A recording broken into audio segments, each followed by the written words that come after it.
आखिरी खत। लेखक मुमताज अजीम। नमस्कार दोस्तों, बनी हिस्टोरिकल पॉइंट में आपका स्वागत है। बर्फबारी जोरों पर थी। कश्मीर की वादी में सब कुछ सफेद चादर से ढंका था।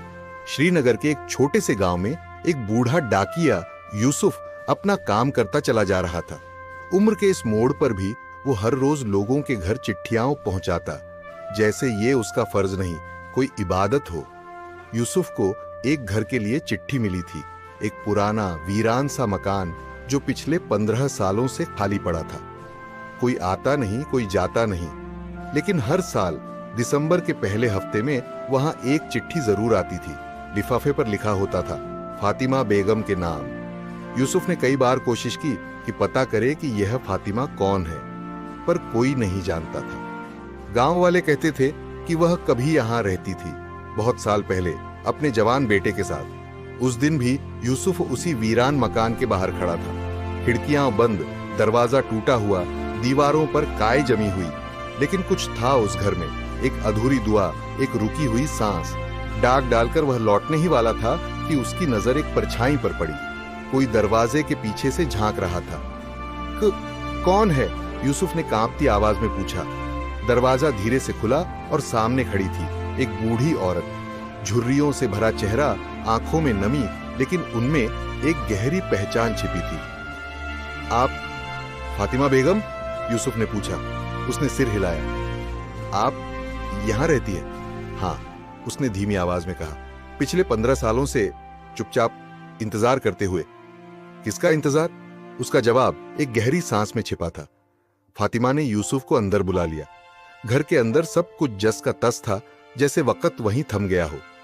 दीवार पर एक जवान फौजी की तस्वीर टंगी थी, वर्दी में, मुस्कुराता हुआ। मेरा बेटा आरिफ, फातिमा ने कहा। वो फौज में था, एक मिशन पर गया और फिर कभी लौटकर नहीं आया। कहा गया कि वह लापता है, मरा नहीं, जिंदा भी नहीं। और ये चिट्ठी? यूसुफ ने पूछा। हर साल आती है, एक ही तारीख को। उसमें लिखा होता है, मैं ठीक हूं अम्मी, जल्द आऊंगा, आपका आरिफ। लेकिन ना कोई पता, ना कोई सुराग, बस वही एक लाइन हर बार। यूसुफ स्तब्ध रह गया। यह कैसे हो सकता है? कौन भेजता है ये चिट्ठी? अगले दिन से यूसुफ ने तहकीकात शुरू कर दी। पोस्ट ऑफिस से रिकॉर्ड निकलवाया, चिट्ठियों के पोस्टमार्क देखे। एक बात सामने आई, हर चिट्ठी श्रीनगर कैंट इलाके से भेजी गई थी, वही इलाका जहां मिलिट्री बेस है। यूसुफ ने हिम्मत करके कैंट में एंट्री मांगी, लेकिन उसे मना कर दिया गया। यह सुरक्षा क्षेत्र है, गेट पर खड़ा जवान बोला। यूसुफ ने कहानी बताई, पर सब बेकार। एक हफ्ता बीत गया, तभी उसे एक कॉल आई। एक अजनबी आवाज ने कहा, अगर फातिमा बेगम को सच्चाई जाननी है तो उन्हें कल शाम 5 बजे पुलवामा के पुराने चर्च के पास लाना, अकेले। डर और उत्सुकता के बीच यूसुफ ने फातिमा को बताया। वह चुप रही, फिर बोली, चलो, अगर मेरे बेटे की कोई खबर है तो मैं जानना चाहती हूं, चाहे जो भी हो। अगले दिन तय वक्त पर दोनों वहां पहुंचे। एक लंबा आदमी, चेहरा नकाब में, उनके पास आया और धीरे से एक लिफाफा दिया, फिर बिना कुछ कहे चला गया। फातिमा ने लिफाफा खोला। अंदर एक चिट्ठी थी, लेकिन इस बार हाथ कांप रहे थे। अम्मी, अगर आप ये चिट्ठी पढ़ रही हैं तो शायद मेरी सच्चाई अब छुपी नहीं। मैं जिंदा नहीं हूं अम्मी।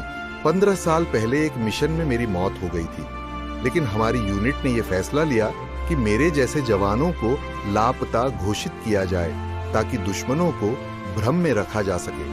हर साल कोई न कोई मेरी तरफ से चिट्ठी लिखता था, ताकि आप उम्मीद में जिए। मैं आपसे माफी चाहता हूं अम्मी, बहुत माफी। आपका बेटा आरिफ। फातिमा चुप रही। एक आंसू उसके गाल पर गिरा, और फिर दूसरा। फिर वो लिफाफा सीने से लगाकर जमीन पर बैठ गई। कम से कम अब यकीन तो है, मेरा बेटा देश के लिए मरा।